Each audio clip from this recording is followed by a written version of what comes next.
Hello, I'm going to show you how to restrict the display of C++ Memory Validator using filters to display only call stacks containing a particular DLL name.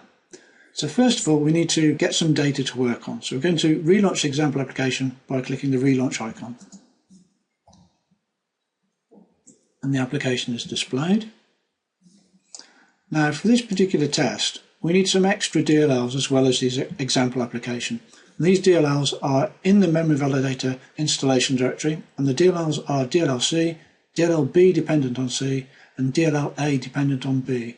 The source code and project files are in those folders. If you build those projects, the DLLs will be copied to the right place automatically. Now I've pre-built those DLLs, so I'm going to click on the DLL menu and launch the test by clicking Load Dependent DLLs using Load Library. I'm going to dismiss that dialog.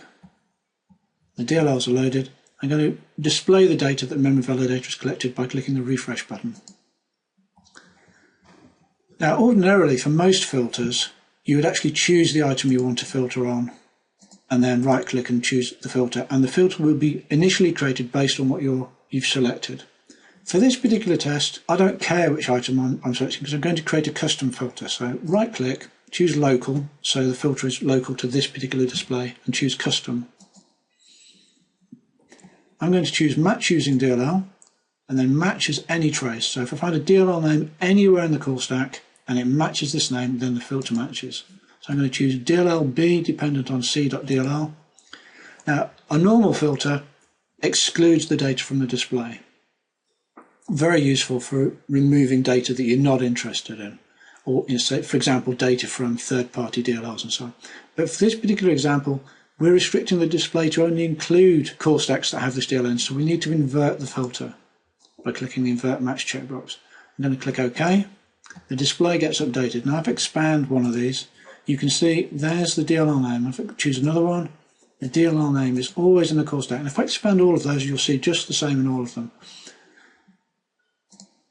So that's how you can restrict the display using filters to zoom in on a particular part of your application. Now, if you wanted to know about allocations that are only happening in that DLL, you'd choose match on first trace, not match on any trace.